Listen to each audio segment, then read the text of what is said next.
شب قدر کی خاص دعا۔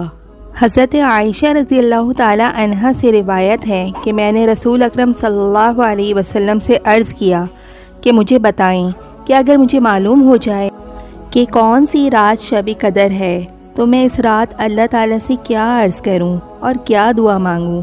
آپ صلی اللہ علیہ وسلم نے فرمایا کہ یہ عرض کرو: اللہم انک عفو کریم تحب العفو فاعف عنی۔ اے میرے اللہ، تو معاف فرمانے والا اور کرم فرمانے والا ہے اور معاف کر دینا پسند ہے، بس تو میری خطائیں معاف فرما دے۔ اس حدیث کی بنا پہ اللہ کے بہت سے بندوں کا معمول رہا ہے کہ وہ رمضان المبارک کے آخری عشرے کی پاک راتوں میں اس دعا کا اور بھی زیادہ اہتمام کرتے ہیں۔ اللہ پاک ہمیں عمل کی توفیق عطا فرمائے۔